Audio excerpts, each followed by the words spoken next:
Welcome everybody today to this spotlight session at the Asia Clean Energy Forum. My name is Duncan Lang, and I am from the Asian Development Bank's Sustainable Development and Climate Change Department. I'm moderating this spotlight session today, and we will be looking at sensitivity mapping as an essential tool to speed up the renewable energy transition.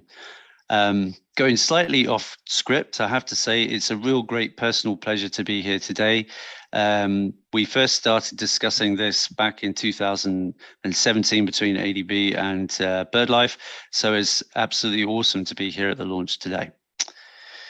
So the format of the session will be, we will have opening remarks by Hyung Lee, Principal Financing Partnership Specialist at ADB. We will then move to a keynote speech from Tris Allenson from BirdLife International.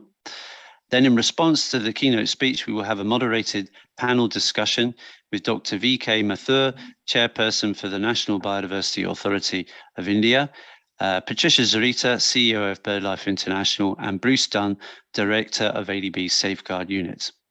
We will then have a moderated Q&A session with final remarks provided by Warren Evans, ADB's Special Climate Advisor. So we can now start with our opening remarks, and I would like to introduce Hyung Lee.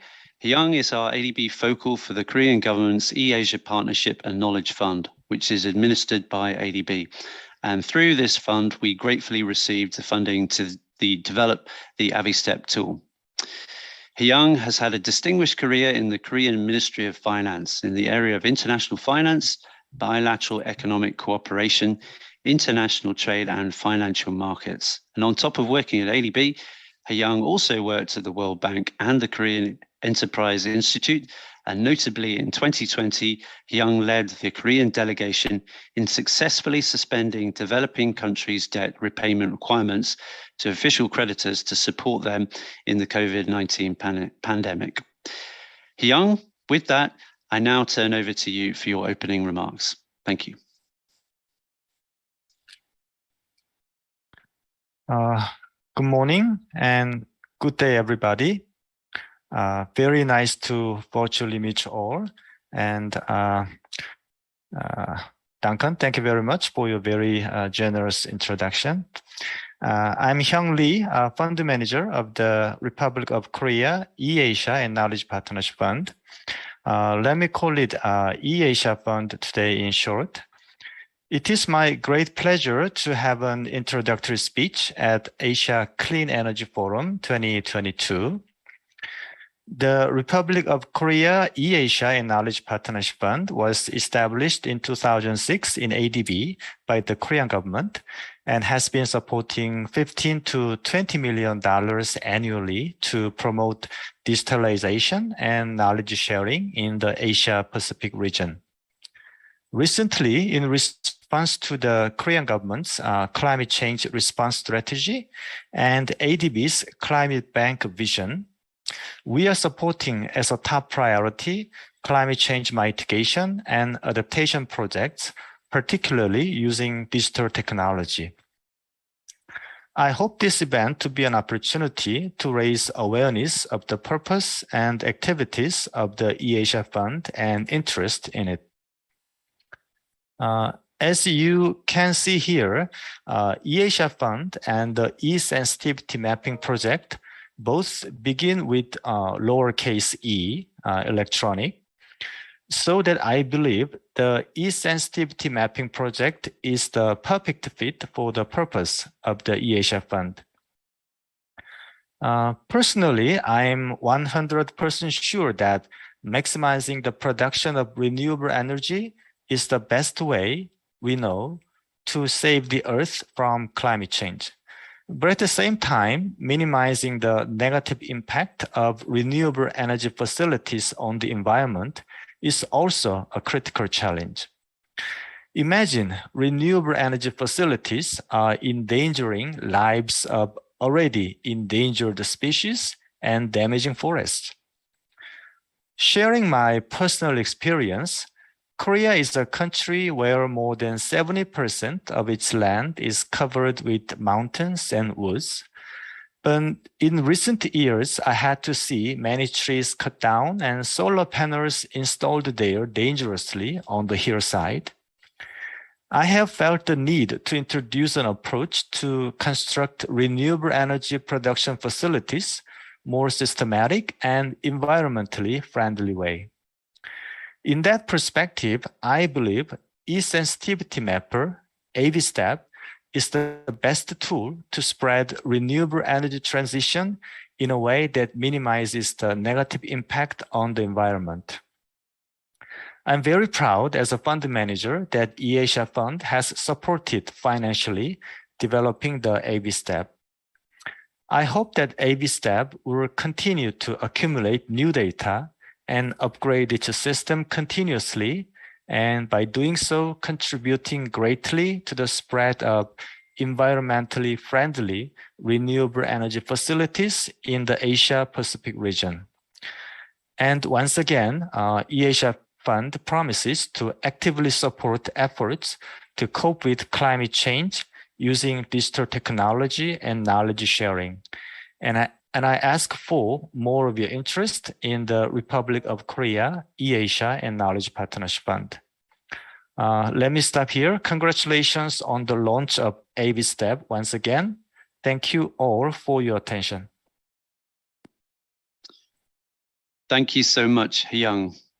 We greatly appreciate those opening remarks. And again, on behalf of the project team, I can say a huge thanks to the Korean government for supporting this initiative.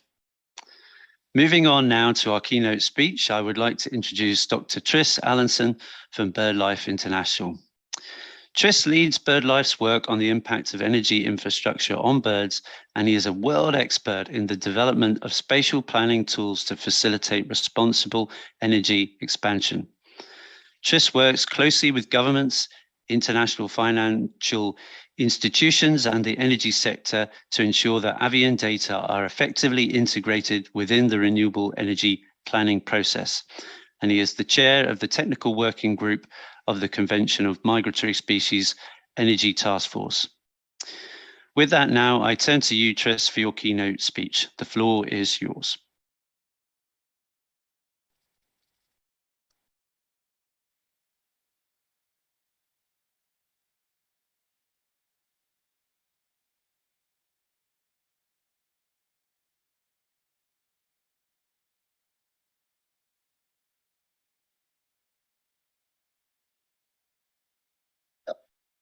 I'm just getting my screen ready to show you.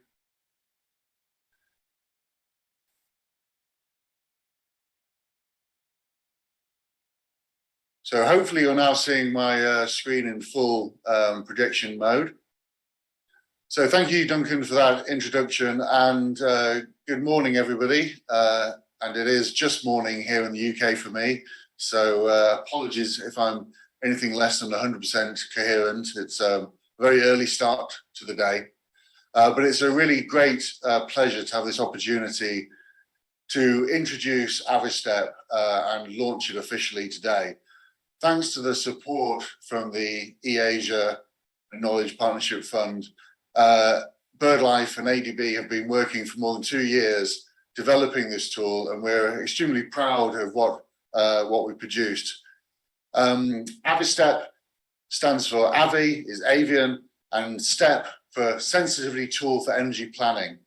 And it's also an allusion, STEP, to the fact that our aspiration for this tool is that it will become a really key step in ensuring that we have a swift but nature-safe transition to renewable energy.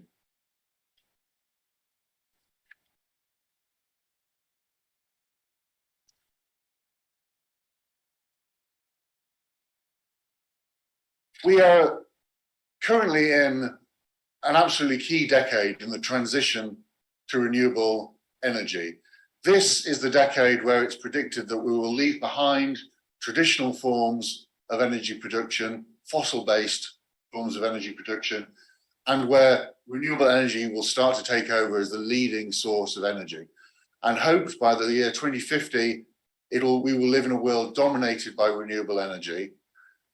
And that will be primarily delivered through onshore and offshore wind and through solar photovoltaic systems. And whilst this is an essential future that we must have in order to deal with climate change, it has to be acknowledged that renewables are space intensive. So if you look at the graphic here, if you look at the land area needed in this instance to power a flat screen television, you can see if you look at the traditional forms of energy, natural gas, nuclear, coal, the area needed to generate the power is considerably smaller than that needed for solar and indeed the footprint of wind energy. So making this transition is going to require many, many millions of square kilometers of land and sea globally. And those areas are not going to be in the same areas as traditional energy sources have been. And therefore, we're going to need a huge amount more power line infrastructure. And indeed, it's estimated that we're going to need to more than double the amount of power lines in the world. And this does unfortunately come with potentially very serious implications for biodiversity if we get it wrong, if we don't put this infrastructure in the right places. So Joe Kaysecker and his team published a paper a couple of years ago, and what they did is they looked at the targets the world has set for renewables at the Paris Agreement, and they said, okay, what would be the impact on biodiversity if we were to place all of that targeted solar and wind in the areas just with purely with the highest maximum wind and solar resource? So put simply, what if we put all the wind farms where it's windiest, we put all of the solar facilities where there's the greatest solar radiation? And they were able to show that this would jeopardize over 11 million hectares of natural lands globally, including over 3 million hectares of key biodiversity areas, the areas most important for maintaining biodiversity on the planet. And it would also put at risk the ranges of over 1,500 globally threatened species. And indeed, this loss of natural habitat, it was estimated, could release over 400 million tons of stored carbon. So it would be massively undermining the climate change targets that it was intended to address. So we have to be absolutely clear that in addressing the huge threat posed by the climate change crisis, we don't inadvertently exacerbate the equally significant biodiversity crisis. And perhaps the group that are most significantly impacted by renewable energy infrastructure and energy infrastructure are birds. So many birds are highly susceptible to collision with turbine blades and with power lines. There are even certain birds that it's thought have a high likelihood of collision with solar panels. So there's a suggestion of something called the lake effect, that for birds flying high over large arrays of solar panels, these can look to them like a large body of water and they can fly towards them and collide. There are issues with distribution lines producing electrocution in birds. And there are also issues of avoidance and displacement and renewable energy facilities creating barriers to birds' daily movements and migration. So some birds are actually quite wary around renewable facilities and will avoid them, but this itself can be a problem. So this is a map here of a study. Each of the dots, if you can see here, represents a turbine in an offshore wind farm array. And all of the black lines here are the movements that are taken by this species of cedar, the eider. And you can see these birds rarely enter the array. And if they do, they fly in a very straight line and try and get through it as fast as possible. So if this array is an area of important feeding ground for these birds, then they'll be denied access to it. So displacement can often be as significant an issue as collision.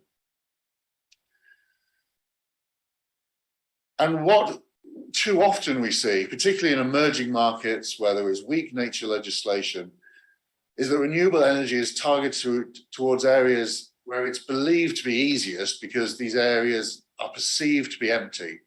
So these are landscapes like the Caatinga scrublands of northeastern Brazil, or the Thar Desert in Rajasthan in India, or the intertidal mudflats of Southeast Asia in countries like Vietnam.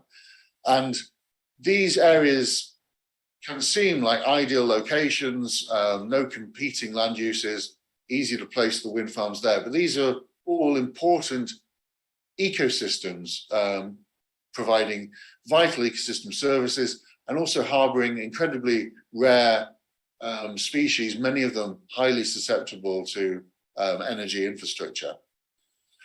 So, as a couple of examples, right now in the world, there's a great deal of concern about this development taking place in Brazil, the Canudos 1 wind energy development, which is being built in the Caatinga scrublands.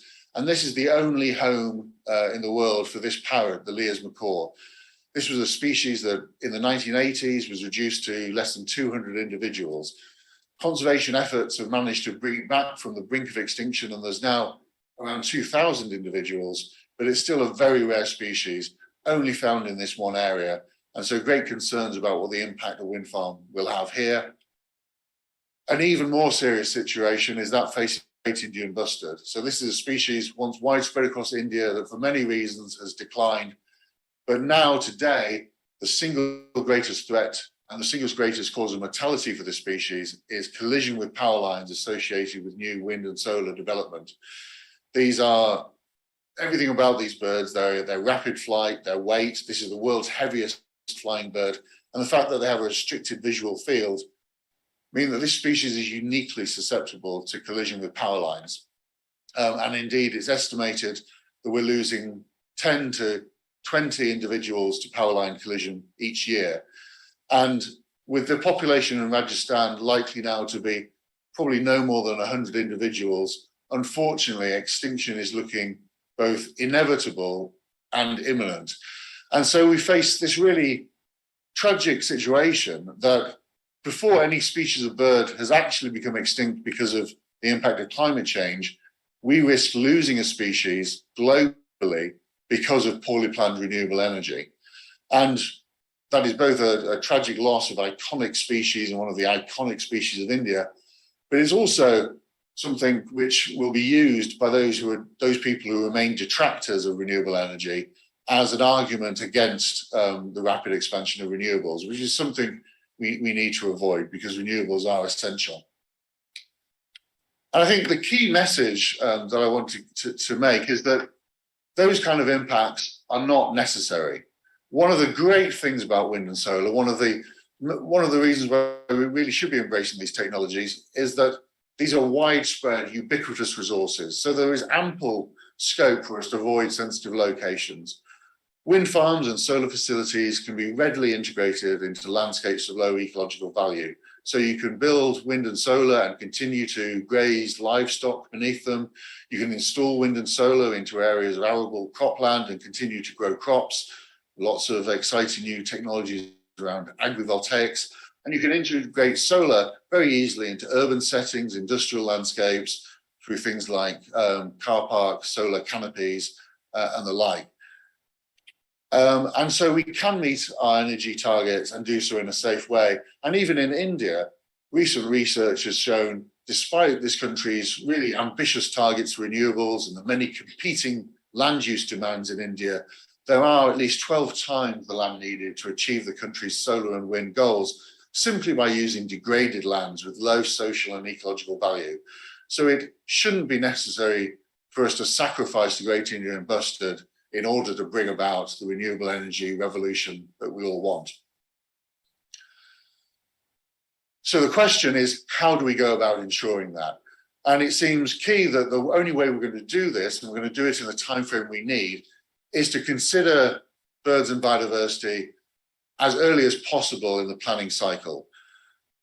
Many of you who are involved in developing renewable energy will be aware that very early on at the initial stage in prospecting for wind and solar, people look at a landscape. This is obviously a map of Kenya, and they will look at things at a national scale. What is the wind resource? Where are the areas with the greatest potential wind resource?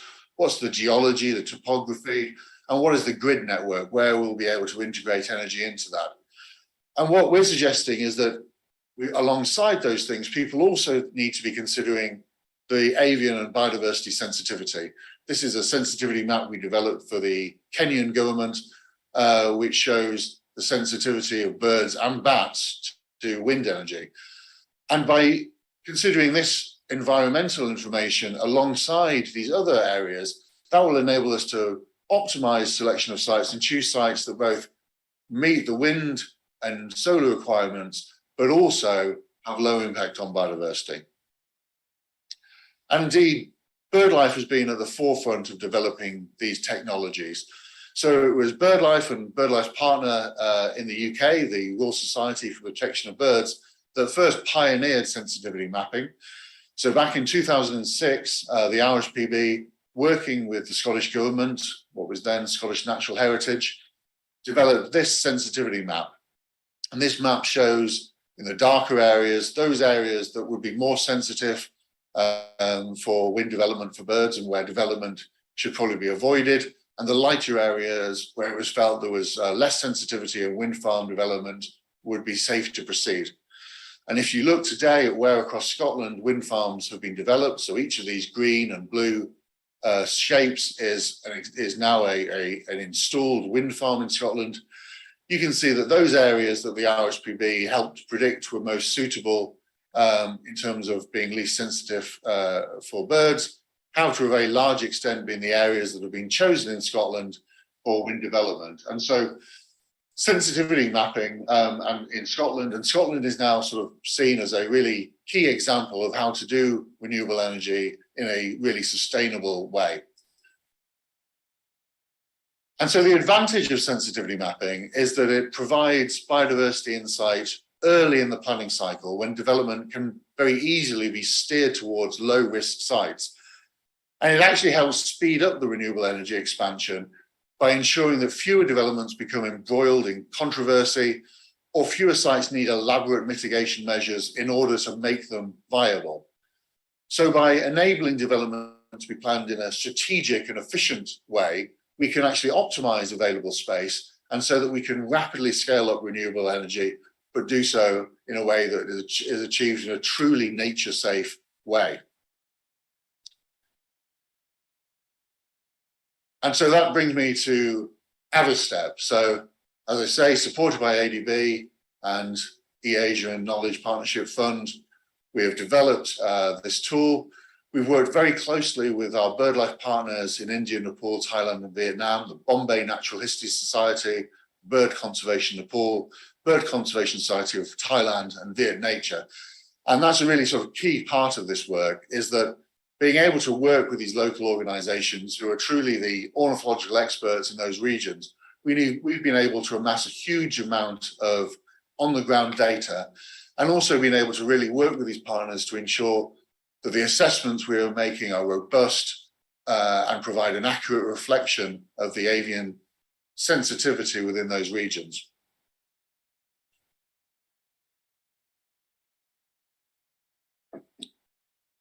So just to give you a brief idea of the sort of methodology that lies behind creating a tool like this, what we've done is we've created a sensitivity index for all at-risk species across those 4 countries, India, Nepal, Thailand, and Vietnam. And we began by scoring the sensitivity of every species that is found across those 4 countries, taking account, creating different sensitivity indexes for different types of energy infrastructure, for wind, different for wind on and offshore, for solar PV, and for power lines, different sensitivity scorings for the high voltage transmission lines and for the lower voltage distribution lines, because they have slightly different ways of affecting birds. And so we score each species, for example, for wind, taking account of factors such as collision susceptibility, which species have a higher propensity to collide, displacement susceptibility, which are most impacted by displacement, natural mortality. So some species have low rates of natural mortality, and therefore additional mortality can have a much bigger impact at a population level, their conservation status, and also how their degree to which they're endemic to an area. So more emphasis on those species that are more restricted to a particular area. And then we've taken that information and we've created distribution maps of all of those species. We've modeled the areas where there is suitable habitat, suitable elevation, and then we've refined that with many hundreds of thousands of observational records taken from citizen science portals like eBirds, but also all the records that our partners have been able to generate. So we've found good range maps of those species, and then being able to overlay them to create species sensitivity maps. We then integrate into those maps land cover and land use data. So all of the information on protected areas, important bird areas, seabird colonies, and also sensitive habitats. So using high resolution land cover data, we're able to score high risk habitats such as forests and wetlands and introduce sensitivities to that, creating ultimately our final sensitivity maps. And so what we've ended up with is a tool that across these 4 countries, India, Nepal, Thailand, and Vietnam, you're able to go into this tool and look at avian sensitivity in relation to a whole range of different energy infrastructures, onshore wind, offshore wind, solar photovoltaic, and then power lines, both the high voltage transmission lines and the lower voltage distribution lines. And so now you can have an assessment of sensitivity at a national level and at a regional level, allowing strategic national and regional scale planning, but also at a site level, allowing site screening, so people can go right into a resolution of just 5 square kilometers, 5 kilometers by 5 kilometers, and find out everything they need to know about the sensitivity of that particular area to each of these different types of energy infrastructure. So I'm going to leave it at that for showing you the tool, because I want to give you just a sneak preview and then encourage you to come to this afternoon's live demonstration of the tool. So at 8 o'clock Manila time, we have a side event in which we are going to show the tool, the website live, and we're going to talk through all of the different functionality, give some examples of how it can be used and how it will influence planning in those countries. And I encourage all of you to register for that session and come along and join with that. And then I encourage all of you, if you have the opportunity now, to take a screenshot of the screen, or to get your mobile phones out and take a picture of this slide, or just memorize the URL there, so that you can go to avistep.birdlife.org and see the tool. So if you go there today, you'll see a holding page, and you'll be able to bookmark that. We have a few more things to do before the tool can go publicly live on the website. So we're just doing our final kind of testing and making sure we've ironed out all glitches and it's fully ready to go. So the tool will be absolutely live on that website by kind of mid-July. So return then to look at it, but please remember that URL and do check out the tool when it's fully operational. And I also want to just say that we've developed, thanks to ADB, this tool for these 4 important emerging markets in Asia. We hope that with ADB we'll do further development across Asia, but we really want Avistep to become a global platform. We've devised a methodology that we think can be applied pretty much anywhere in the world. So we're very interested about finding other partners in other regions of the world, in Africa, in Latin America, who we can team up with to take Avistep into those countries and really ensure that we can have a safe foundation for doing nature-safe renewable energy transition around the world. So once again, thank you very much for listening, and I will stop sharing my screen and hand back to Duncan. Many thanks for that detailed speech, Tris. Really interesting, both in terms of the challenges for scaling up renewables, and I also appreciated the, more positive, hopeful tone, with showing Avistep and really how we can provide that enabling environment to facilitate the transition. So we now move to our panel discussion to further unpack Tris's presentation, and I will be moderating that. I will turn to each of our panelists for an initial response, and then, time permitting, we will have a second round of interventions. But before I do that, I need to give the bios for my different panel members. We have a great panel for you, and we're very appreciative that Dr. Mathur has also managed to join us now as well. So I will give the bios first for everybody together. Excuse me if I get tongue-tied, there's a lot to say here. And then afterwards, I will request for the interventions of each member of our panel. So firstly, we have Dr. Vinod Mathur. who serves as the chairperson for the National Biodiversity Authority of India. He has now spent over 3 decades actively contributing to a wide range of conservation, research, professional programs in the field of natural resource and biodiversity conservation. And he is currently a CBD and IPBES Bureau member and is directly contributing to the post-2020 Global Biodiversity Framework and Research Policy Interface. Secondly, we have Patricia Zarita. Patricia is the Chief Executive of BirdLife International, the world's largest nature conservation partnership. An economist by training, Patricia has also served as the Executive Director of the Critical Ecosystem Partnership Fund, and she has also led the Conservation Stewards Program in Conservation International, designing and implementing conservation agreements that provided economic incentives to local and indigenous communities in developing countries in exchange for their commitment to biodiversity protection. Patricia is the first woman from a developing country, Ecuador, to become a CEO of an international conservation organization as well. Thirdly, we have Bruce Dunn. Bruce is the Director of the Sustainable Development and Climate Change Department Safeguards Unit.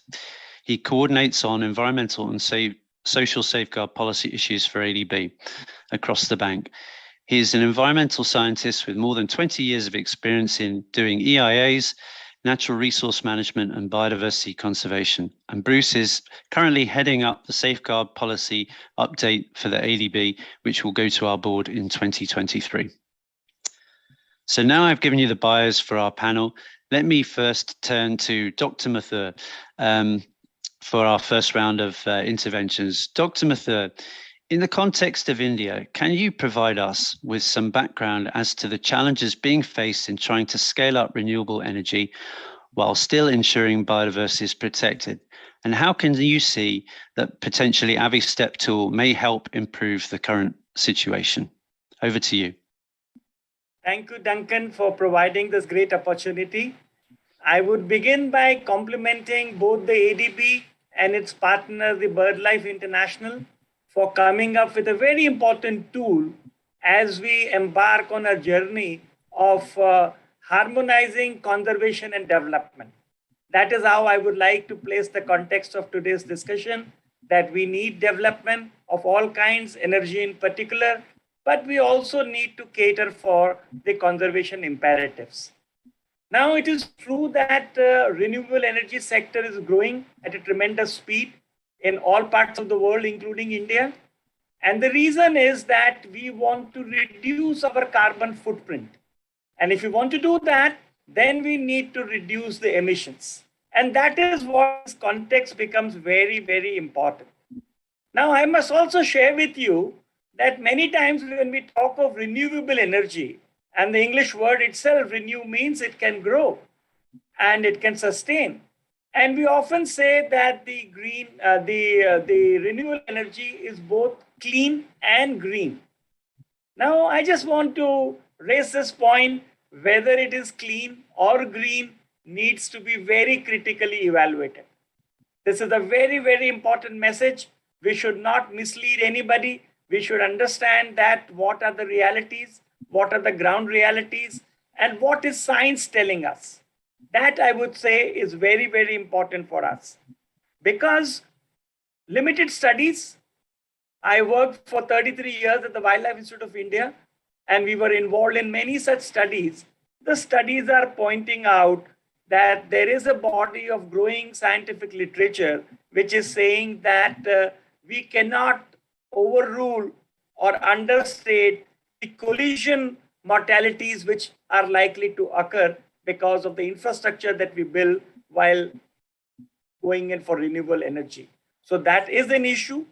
Now, interestingly, because you asked me about India, I have to say that in India, the western part of India, the states of Gujarat and Rajasthan are the prime mover for renewable energy. And the reason is very interesting. If you look at, it's a semi-arid desert landscape, obviously with very little or no tree cover. So in the minds of policymakers, they understand that this is an area which is available. Unfortunately, in our own system, it is also called as a wasteland. So you understand what could be an attitude if I were to tell that we are trying to develop a wasteland. But now comes in the biologists. Now comes people like me and Duncan and Bruce and others, that we need to say that this apparently barren landscape is a very important area for a large number of birds and bats, and their survival is at stake. So there are huge amount of migratory bird populations which are coming, and they which have a landscape and which have habitat features over there. So the point is that what appears to be barren is, to me, full of life. And if it is full of life, this is our endeavor, that we should try to develop a way, a method, and a tool by which we can reduce the mortalities while going in for clean and reduction in carbon emissions. So this is the little background. And I would say that I will now again compliment the AV step development, for the simple reason that somebody is thinking. We now know what the conflict is, but the challenge is, how do you reduce this conflict? How do you minimize the conflict? And how do you tell the developer that we are not against wind energy, we are not against wind farms, but the siting of this wind farms is very, very important. And that is whatever little understanding that I have been able to gain of AV-STEP.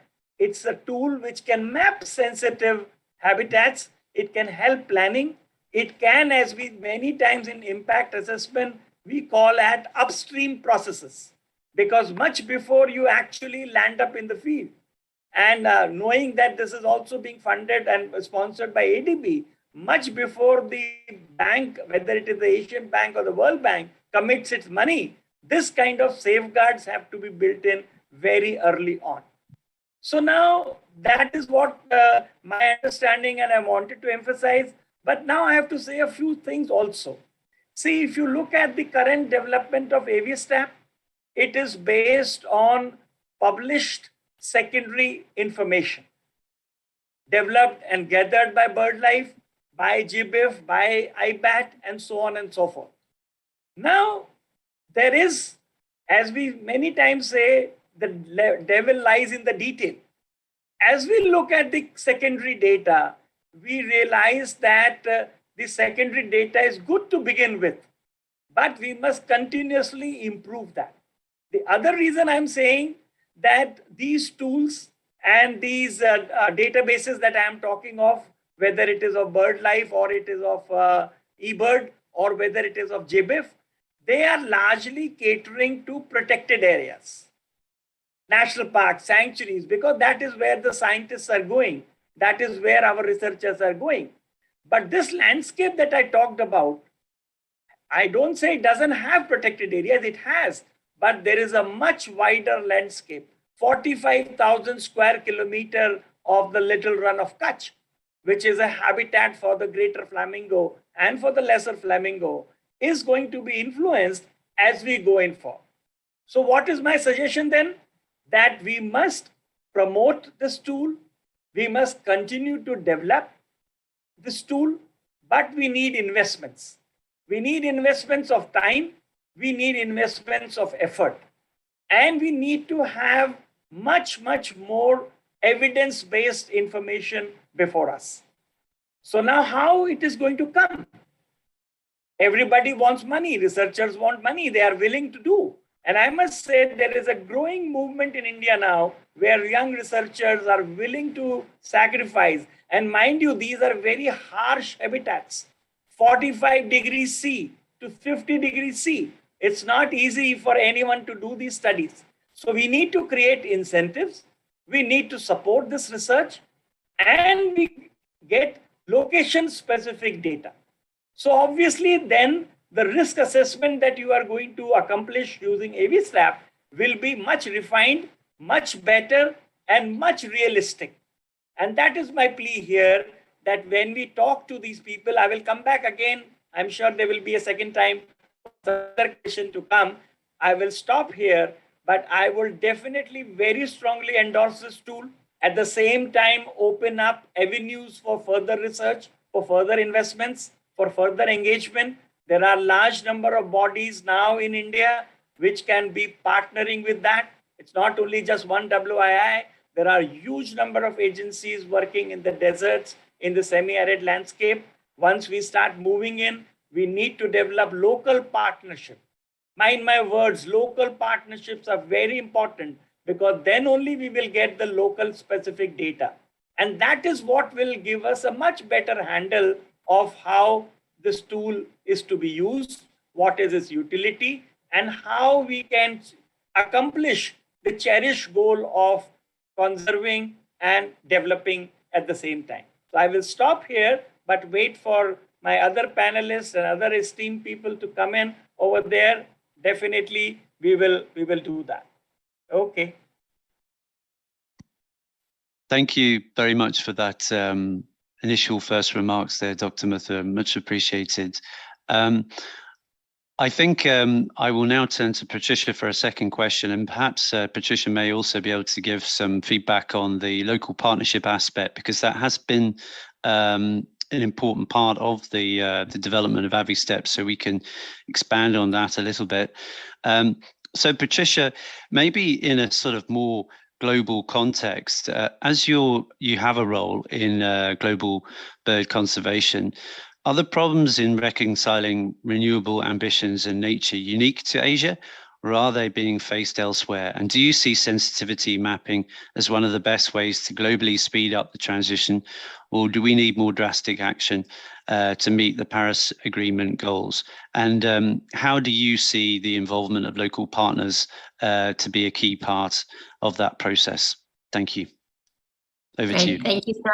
Thanks so much, Duncan. And first, let me start by thanking the Asia Fund and the support of the Korean government and the development of AviStep, and all of you guys at ADB for working with us and trusting our capacity and our experience on developing this fabulous tool that Tris presented.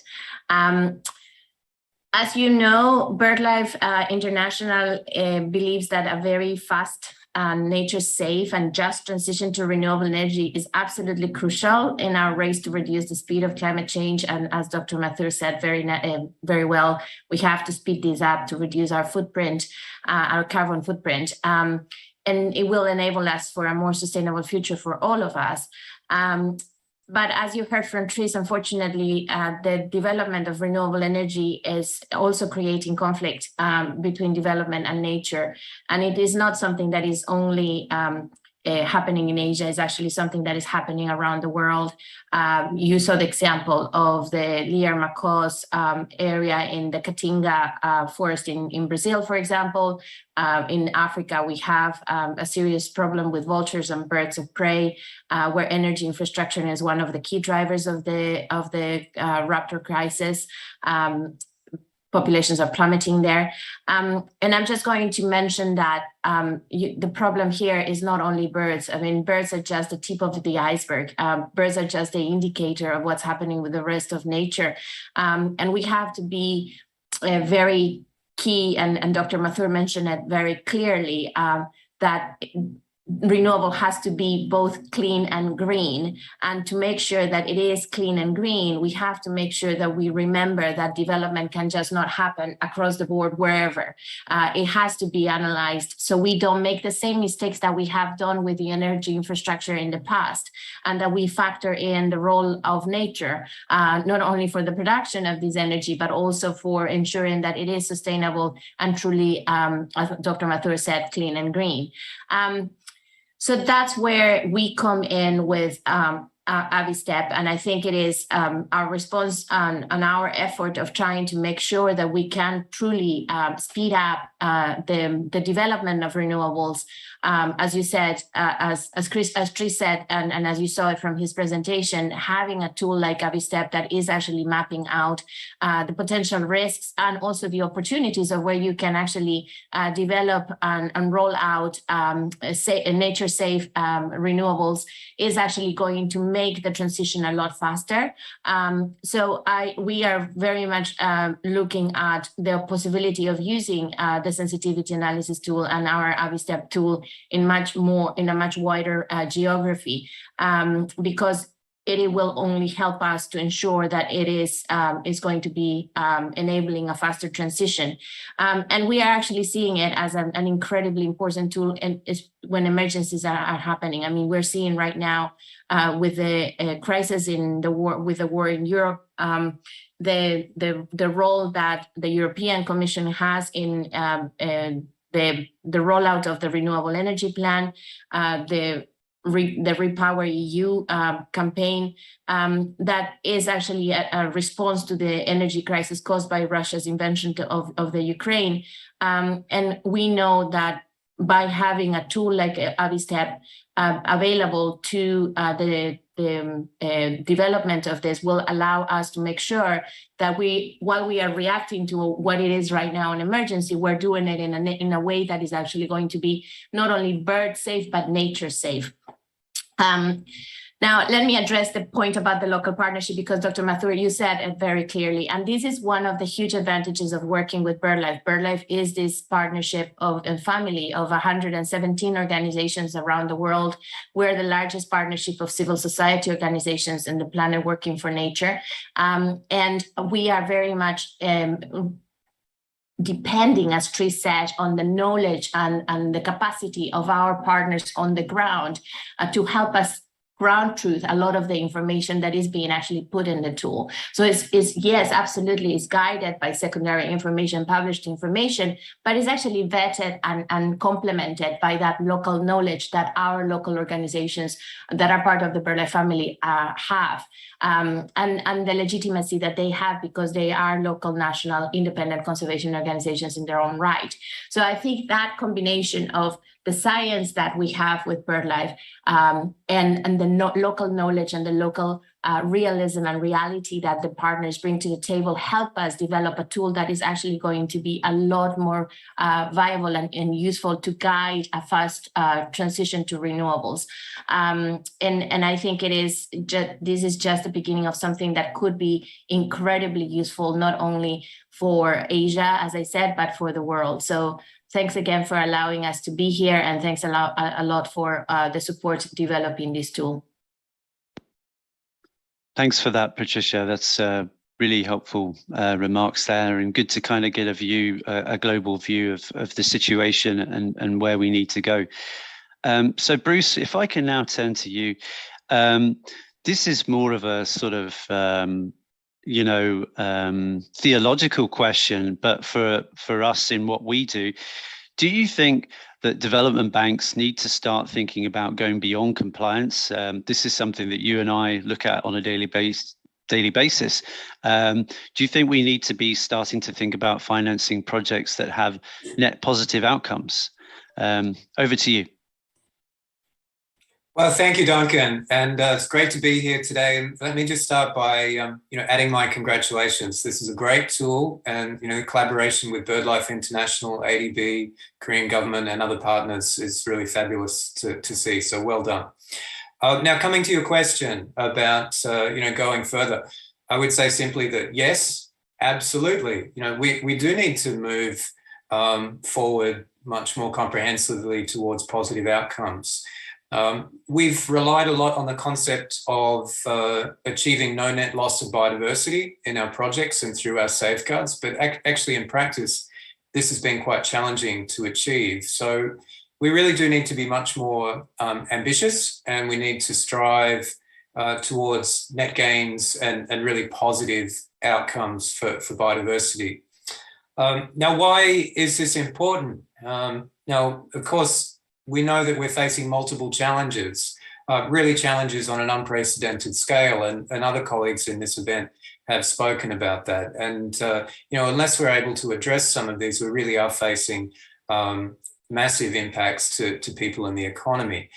Now, climate change is certainly one of those issues, and that is stimulating a lot of investment in renewable energy, which is great to see. But another one is the rapid degradation of nature. And if not checked, of course, massive impacts on species, but also on the availability of water, on food production, a whole range of other issues, including negative feedback loops on the climate. So unless we really look at these issues in a much more integrated way, we're not ultimately going to be able to move forward on a whole range of sustainable development goals. And when it comes to the energy sector, of course, we need rapid scale up of investments in renewable energy. You know, we're seeing that now also as we are just talking about now with the energy issues and gas prices that have been stimulated by the conflict in the Ukraine.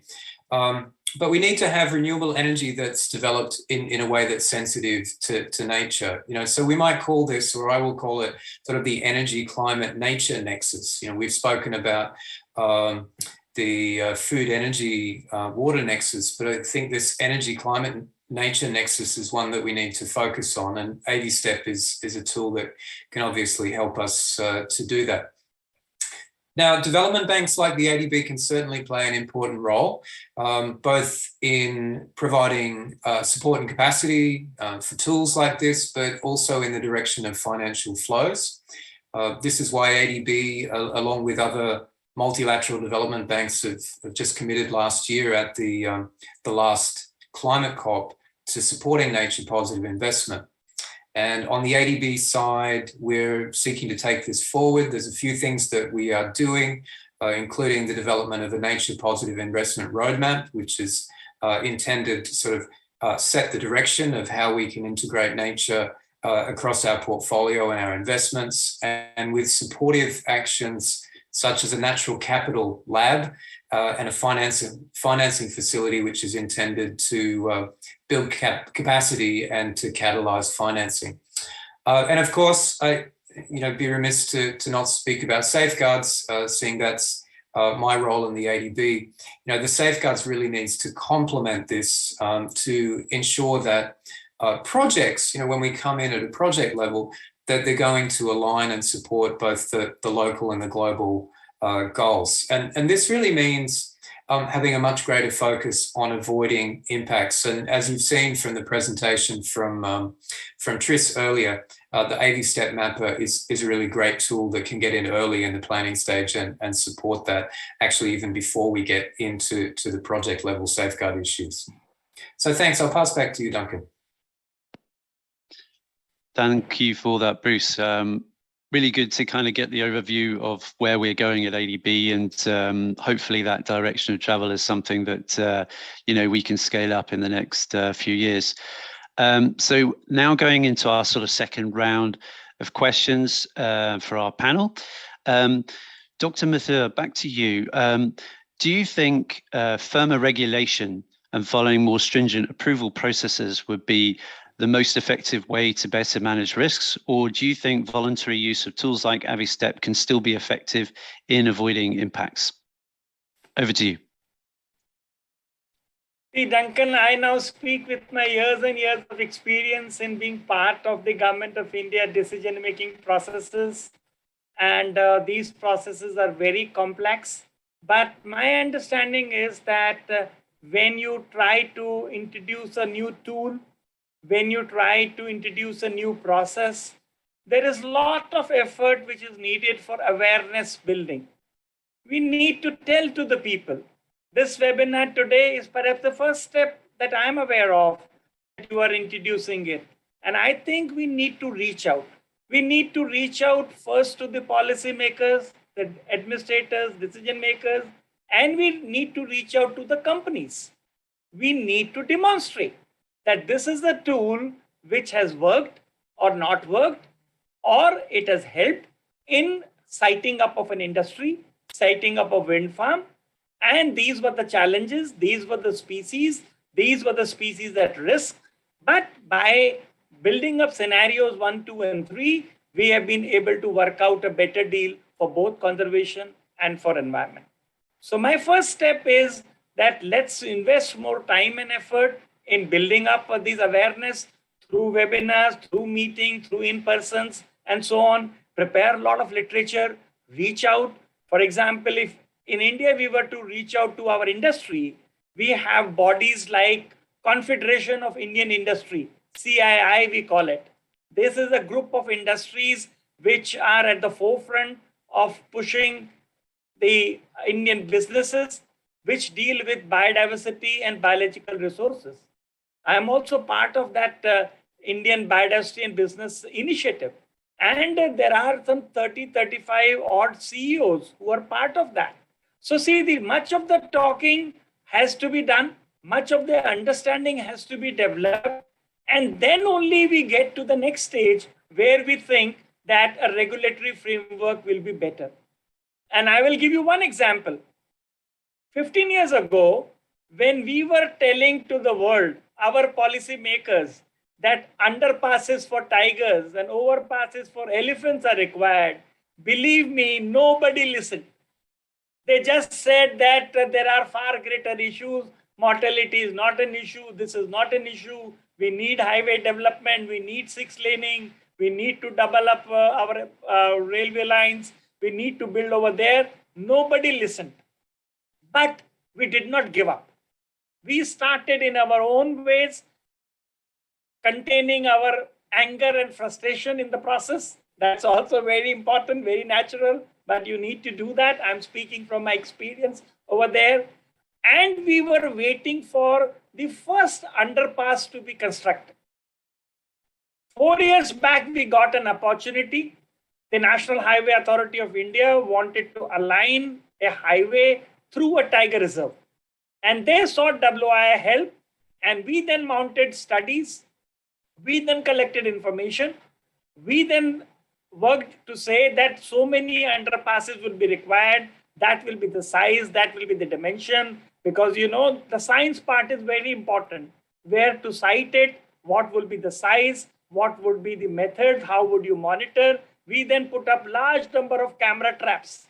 And I'm sure occasionally I've shared them with Bruce, that these wonderful pictures which come, not only while we were looking at tiger, there were a range of other animals which were using it.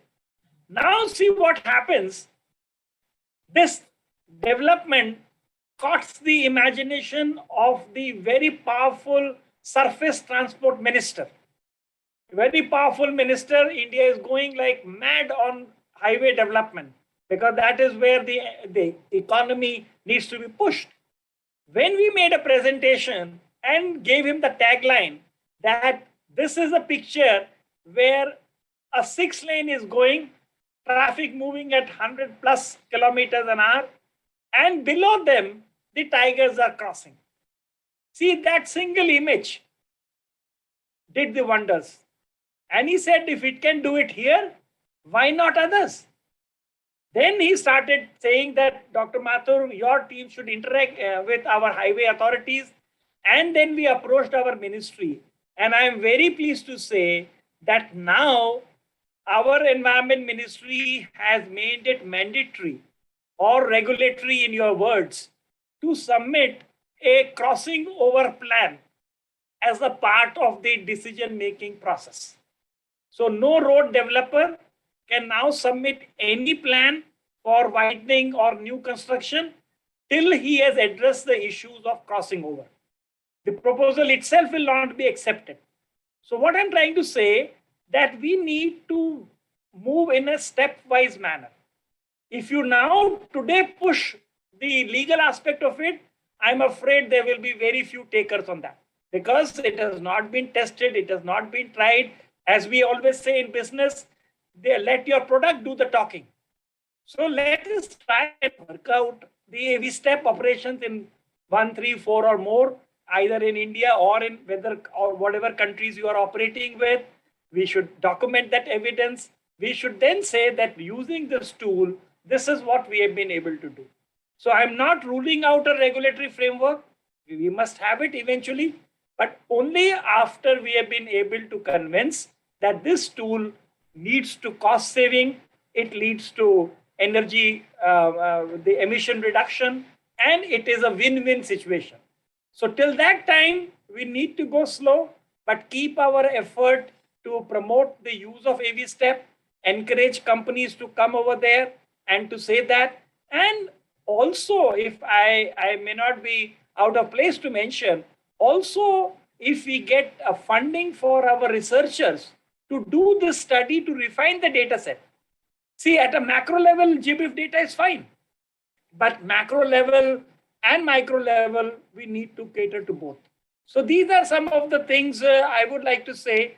Not that I'm ruling out a regulatory framework, we must have it, but only after there is a convincing part of it and there is an evidence part of it, which I just said in case of the Tiger underpass. Now the highway minister says we build highways and we build the best underpasses in the world. And that is the tagline for him. So that is my imagination for AV STEP also, because wind energy is a very important issue. We need to move in a very systematic manner, and we would be very willing to partner with BirdLife. They have huge presence in country, and they know that in India, large number of efforts are going in the area of citizen science, in the area of bird watching is one of the emerging most favored activity. But we can all bring it together in a systematic manner. So I'll stop here, but wait for any comment that might come. Thank you. Thank you, Dr. Mathur. I think we can all agree we're kind of at the beginning of the our journey here, but I think it's nice to see where we can go. So it's wonderful your sort of feedback and your experience there in an India context as well. We've kind of we're running out of time a little on our panel, so perhaps for Patricia and Bruce, if you can give fairly quick interventions before we move to the Q&A. So Patricia, this one, you've kind of touched on this already a little bit, but what's the sort of ambition for AviSTEP moving forward? What do you see as a second phase, and how can other partners perhaps get involved with helping to scale the tool up? Over to you. Thank you. I think there is a huge need to scale it up and move it beyond Asia. I mean, as Tri said, we need to make sure that we are going beyond the 4 countries that we have started in Asia, and hopefully push for using the tool much more widely, not only in Asia, but in other continents as well. Within Asia, I would say that there's a huge opportunity of moving this much quicker through the Central Asian flyway and the countries that are part of that. But also, you know, through our common initiative of the Regional Flyway Initiative in East and Southeast Asia, I think is going to be an incredible opportunity for rolling it out and ensuring that the transition to renewables is nature safe. But this is something that has to happen in every continent. And we are very much looking forward to partnering with partner organizations of the bank in other countries, in other continents, in other regions. We are at the moment very much looking at the CMS task force, the energy task force, as well as clean action. I can never say that, sorry. To see whether we can use that as an avenue to expanding and scaling up the use of AviSTEP. But having conversations with the South American Development Bank and as well as with the African Development Bank. And as I said before, trying to make sure that in this spree of getting into renewable energy and reducing the dependence on energy from Russia in Europe, that we can actually use the tool as a mechanism for guiding a nature-safe transition to renewables in Europe as well. So the need is there, and I agree with Dr. Mathur. It is an opportunity to actually test it and roll it out much more broadly.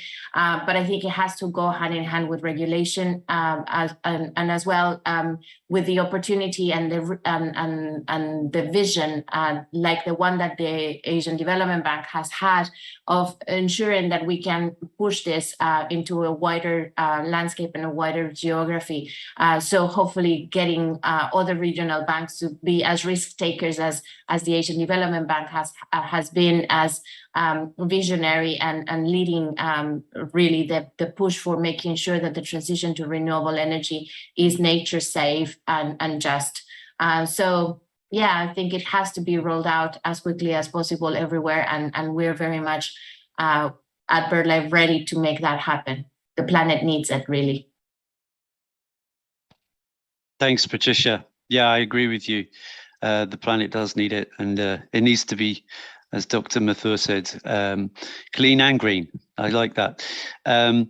So finally, Bruce, as ADB is currently going through the safeguard policy update, as we know extremely well, you and I, how can you see that the use of tools like AviStep can fit into ADB's new safeguard framework? Over to you. Thanks, Duncan. Great points made by Patricia from BirdLife and earlier from Dr. Mather. I fully agree. So for the ADB safeguards, we are in the process of doing a fairly comprehensive update, and we're expecting to take a new policy to our board next year in 2023. I'll just summarize a few key points that are relevant to the discussion today, not talking about the overall framework for the policy because I know time's short, but yeah, there's a few things to highlight here. Firstly, when we're looking at the assessment and management of environmental and social impacts and risks, we really do need to give more emphasis on alternatives assessment and making sure that that is done early and that it's robust. Sometimes we do see alternatives assessments that are basically an ex post justification of a decision around a project location or siting. And considering these strategic issues around climate, around biodiversity, we really do need to take a much more robust upstream approach that links into early stage planning and assessment. Now, I know for governments linking into that planning process is part of long-term processes, and of course, there's a lot that can be done to strengthen that. There can be challenges for the private sector, but even for the private sector, tools such as AviStep, doing that very early before you're looking at purchasing land or locking in an investment can be really important. So you can look at alternative siting at a very early stage. The next issue, within the standard that we're developing for biodiversity and sustainable natural resource management, we do believe that it's important to look again at the what we call the mitigation hierarchy. In environmental and social safeguards, we've always applied an approach where you first seek to avoid, then minimize, mitigate, and ultimately offset any impacts that you haven't been able to address in the process. It's sort of a standard of environmental impact assessment. But what we've been seeing is not enough attention on avoidance. And, the tools such as AviStep gives us an opportunity to come in at an early stage. Of course, you may not always be able to completely avoid, but we need to do much more work and focus on that. And particularly for areas of high priority for biodiversity, like key biodiversity areas, natural world heritage sites, sites that are critical for the survival of endangered species. We heard some examples about that earlier on. We really need to avoid impacts. So these are things that we're looking to make clearer in the new policy. Then next, quickly, biodiversity baseline studies. Dr. Mather also spoke about this. A tool like AviStep can really help us in the early stage screening, but we still need robust studies, of course, to develop the tool further, but also at the project level. And again, they have to start early. And we've seen in ADB from some previous projects, for example, development of wind energy sources in northern Sri Lanka, where those studies were not done early enough, not done in a robust fashion with the right expertise.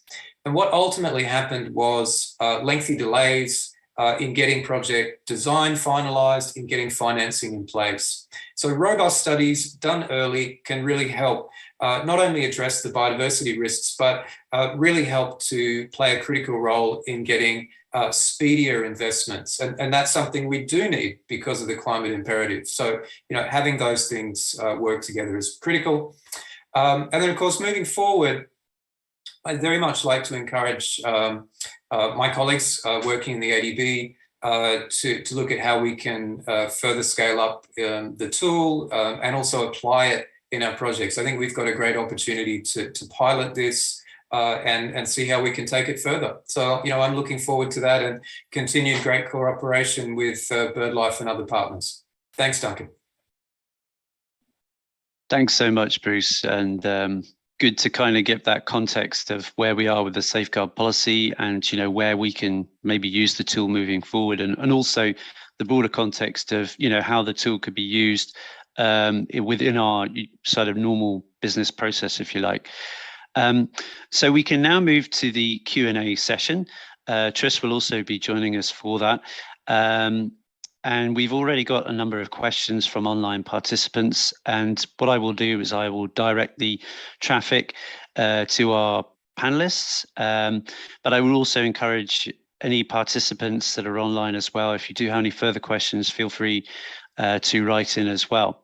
The first question, perhaps I could put this one to you, Bruce, which is kind of around, it's a sort of climate one and also about energy, because I think as a development bank, I think it's important that we have a view of a more holistic view about development, and so understanding where it is, what we're doing in that kind of context is important. So the question is from Arthur Augustinus Riato Damanik.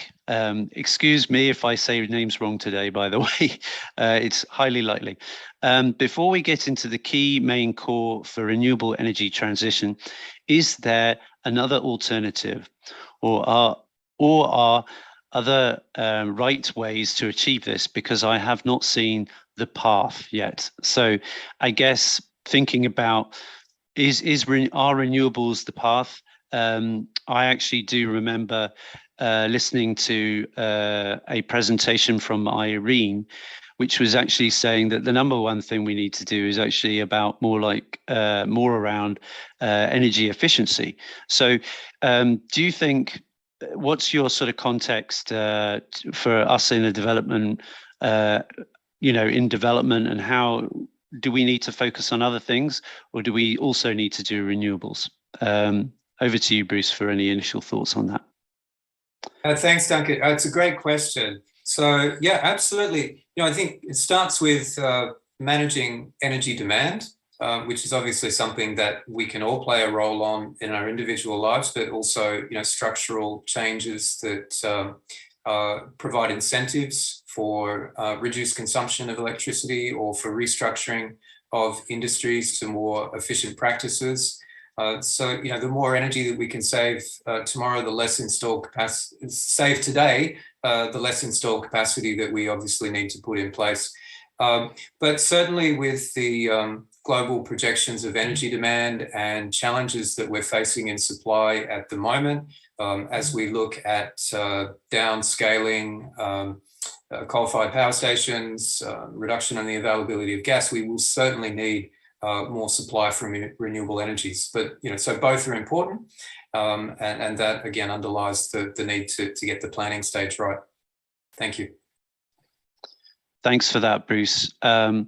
So second question we have from Imran Ahmed, and perhaps I can turn to Tris here for this one. The area comparison you made is interesting. Taking the example of gas generation, does the area include the production, transportation, transmission, and distribution infrastructure, or is it the area of conversion infrastructure only? Do you have any thoughts on that? Yeah, thanks, Duncan. I mean, I have to confess, I don't actually know in those figures whether it does take account of those sort of secondary things, which obviously also have a big impact, like storage and distribution. And of course, the other thing to be aware of is that footprint, varies hugely in intensity. So, wind might have a big footprint, but it's actually quite a light footprint, can be quite a light footprint with on the landscape, whereas an open cast mine, is a 100% impact, albeit maybe on a smaller scale. But I think, so there are lots of caveats around that figure, but I think the main point that I'm trying to make is it is a very big area that we need to meet our wind and solar. If we're going to make these the principal sources of energy, we're going to have to find a huge amount of area. And I think, it's fair to say that this is one of the great global engineering and infrastructure challenges that we face in producing that amount of infrastructure and changing the way comprehensively that we've been generating energy. So I'm not sure on the precise answer to that question, but I think that the real take-home message to take away from that slide and from this is that it's a huge amount of area that we need to find on this planet to meet these goals. Thanks, Tris. I I think you've sort of summed up the sort of main premise of the issue there for sure. Maybe Patricia, I could turn to you now. We have a question relating to solar and saying that, you know, the least negative effect on the environment is to avoid solar farms and instead maximize solar rooftop installation. I know you're not an engineer, but I think you have a broader context of you know, how we should use our land. And you know, coming from a developing country yourself, you know that land is important, and how we should use it most effectively. So, do you have any thoughts on that? The question is from Hayo Tiao Lim, by the way. Over to you. Yeah, thank you so much. And this is actually a perfect segue on what Tris was saying right now.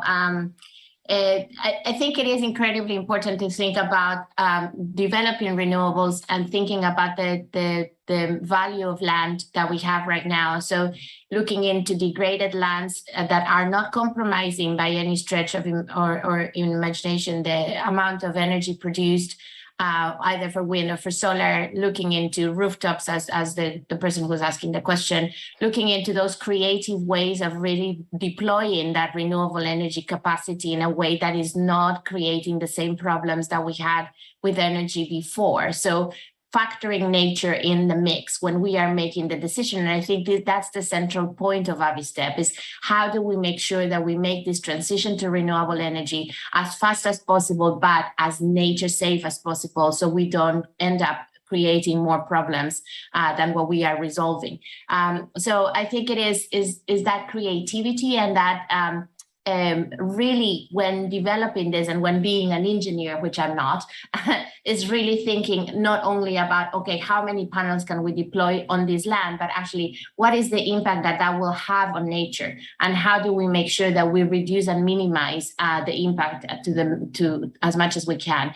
And I think it is possible. I mean, the tool is helping us, right? It is helping us guide what are the best places that are not going to be putting a new renewable energy infrastructure in conflict with nature, and is actually helping us to do a transition that is going to be safe for the future. Dr. Mathur talked a lot about the tiger passages. I mean, this is exactly the same thing. What we are proposing is a transition that is fast, that is just, but is actually factoring nature in the process. So when we can move into a lower carbon or hopefully, net zero economy, we do it in a way that nature is truly at the center of the decision making. Thank you, Patricia. Yeah, I fully agree with you there. So moving on now, we have a next question again from Imran Ahmed. And this one I would direct to Dr. Mathur. I think your sort of experience here will be very helpful in answering this question, particularly in an Indian context. Power lines are a common factor across technologies. Why it becomes a threat in case of integrating wind and solar only? I think it doesn't, but I think you have the knowledge that you can expand on this and maybe give some feedback over your years and how you've seen impacts from power lines for species. So over to you, Dr. Mathur. Thank you, Duncan. I would first say that actually we should look at the complete infrastructure. There could be plants, there could be structures, there could be housing, there could be anything to do with developing either energy, if we are talking about energy, or if we are talking of a road, all those things, because many times ancillary developments also cause more damage or damage, and therefore you need to regulate them as well. See, I give several examples. We were evaluating an impact assessment of an airport project in the northeastern India. And everything looked fine, and everybody said it is needed, and how do you promote northeastern India with little connectivity? And then we realized that there was a 40-kilometer road to reach to that airport, which was being aligned inside the forest. So see, while you are looking at the impact of the airport, it is the impact of the road which is far greater than what the airport would do. So the point I am making is this, that we need to look at totality, and transmission lines are really causing a huge problem, because if you develop power from whatever sources, from solar or wind, you need to transport that. And if you have to transmit that, you need to lay the lines. Now the question is coming that when you start laying these lines, where are they aligned? And what kind of routes they are following? And there is a huge clamor for going in for, or with the suggestion, everybody says, NGOs particularly, why don't Dr. Mathur be underground these lines? Yes, underground is possible, but it is not a technical solution at all places. Because when you have a very high tension line, you can't underground it, number one. Number two, the terrain and topography picks into picture. If you have coastal areas where erosions are taking place, waters are coming in, you can't do undergrounding there. So while I agree that we need to look at options, and it's high time we move from very generic suggestions to very specific actions. And that is why I want to go back to my impact assessment community. My researchers, my scientists, don't talk in a generic manner. Every species is different. What is today being affected in India is the great Indian bustard population in the same areas that I talked about in the deserts of Rajasthan. That huge amount of solar and wind energy is being developed, transmission lines are being laid. Now you need to factor in the knowledge of the bird ecology and biology. See, these bustards are slow breeding, they don't have much frontal vision, and they don't fly at very altitude. So they are the prime candidate for collision. And that is where we need to look at. And we are fortunately now mapping these corridors, which are the most important routes. Unfortunately, the bustard population itself are down to 125. So we need to protect, preserve, conserve every single specimen, if I can use the word, of the species. We cannot allow the gene pool to erode. So the point I'm making is that when we look at these problems and solutions, there will be multiple options available, and our approach and our tools should be able to give those, that this is what is possible. And in an ideal world, I must also say what is an ideal world. Every country in the world, India also included, we need to have what we call as a go area and a no-go area. In simple words, it means that this area is so sacrosanct for conservation that we will not allow any development, could it be road or rail and transmission lines and so on. These will be small, but these are the breeding areas. These are the important areas for species. That is where we need a trade-off between conservation and development. And our scientists should say that they can't say that you can't go in 45,000 square kilometers. Nobody would agree. If you say that out of those 45,000 square kilometers, a few hundred or a few thousand kilometers have to be kept inviolate or no-go, then people are going to listen. So this is a very, very extreme kind of posturing in the political ecology, if I can say so. And but I want to repeat that science is the basis. All things that countries in India and WI have been able to do is because of good science and because of evidence. Fortunately, all tools are available now, from genetic fingerprinting to drone and to radio collars and whatever you do it. But we must provide that example and that evidence for decision making to take place. Thank you. Thank you, Dr. Mathur. And I think really some very wise words there on the way forward for us. I think we've run to the end of the QA session. There was still a few more in the box there, but given we're sort of at the end of our time available, thank you very much to our panelists for those really interesting comments and feedback there.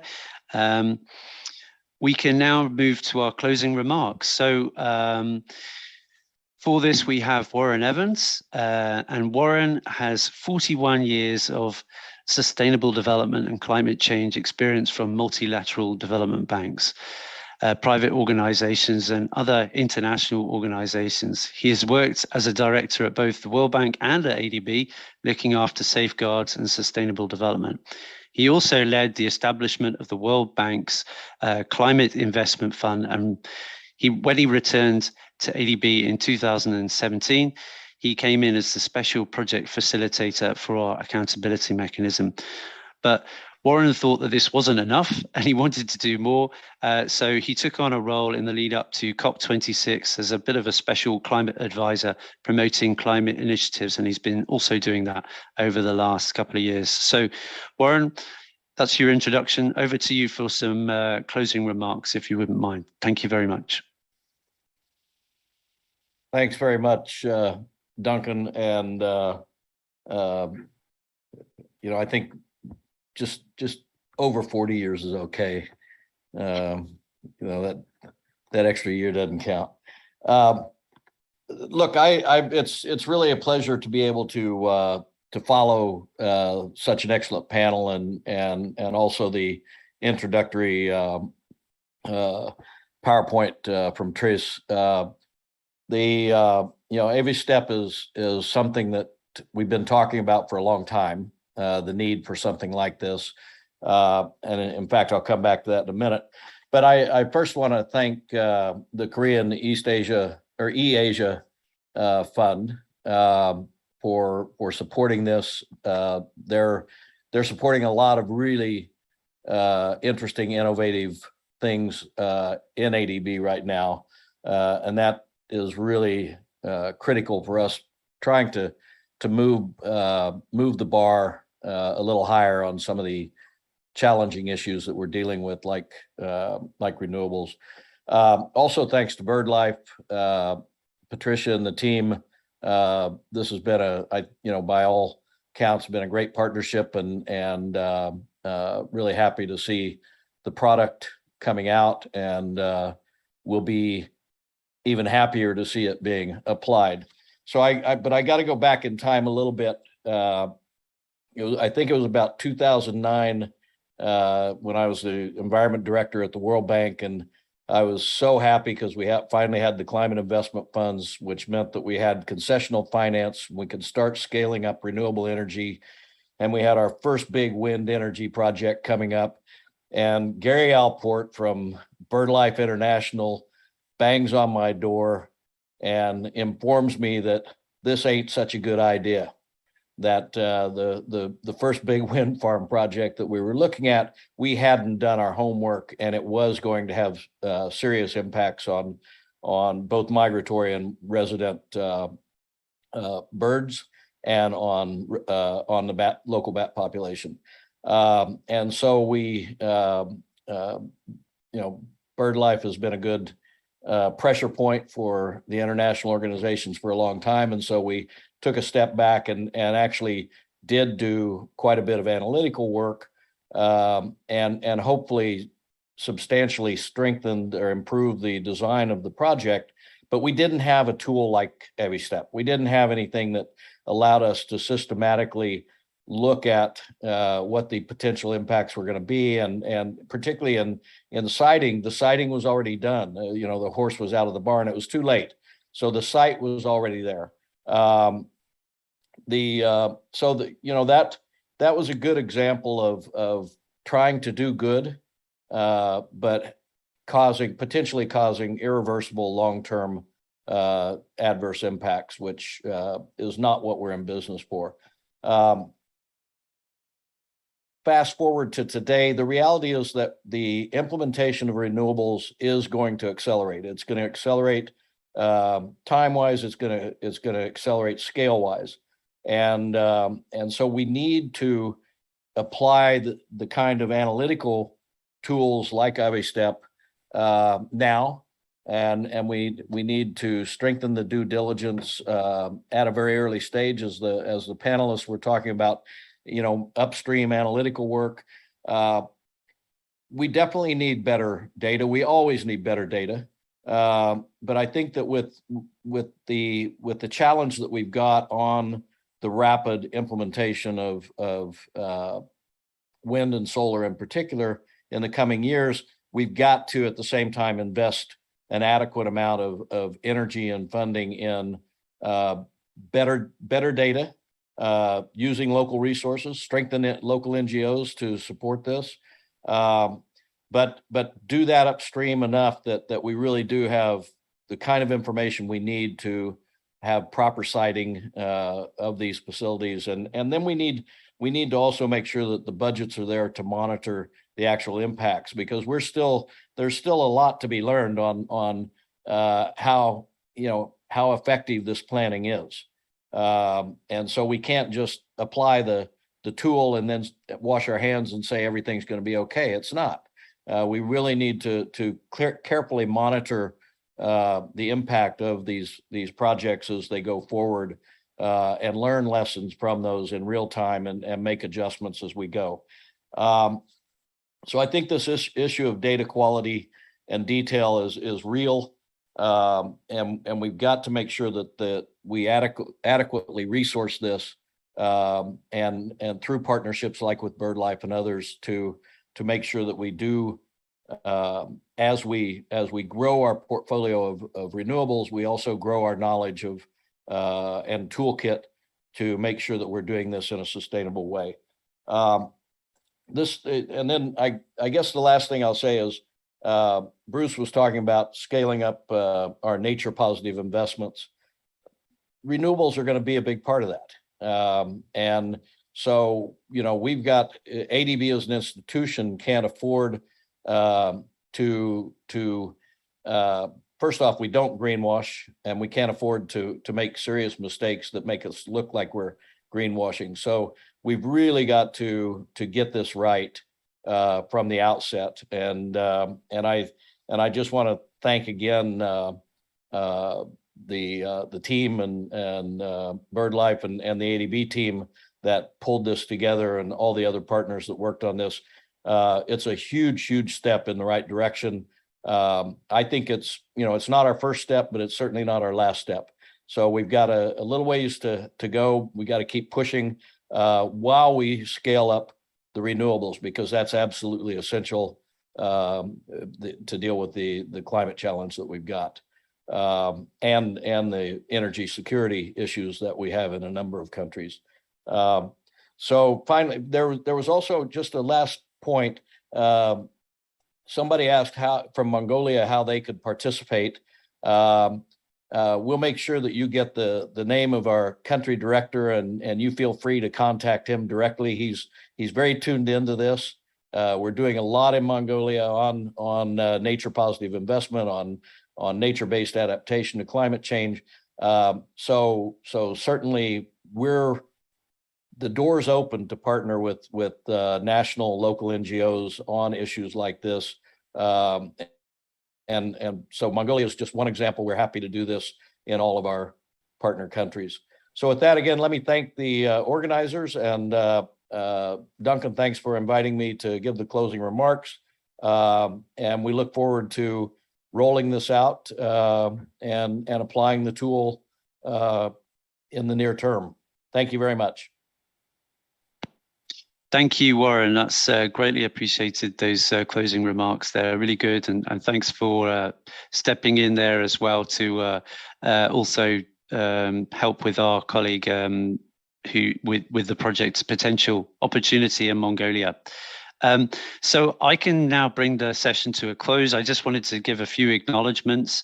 Thank you to our panelists and speakers, particularly Patricia and Tris, who got up at such an early hour, and also Warren, it's pretty late for you.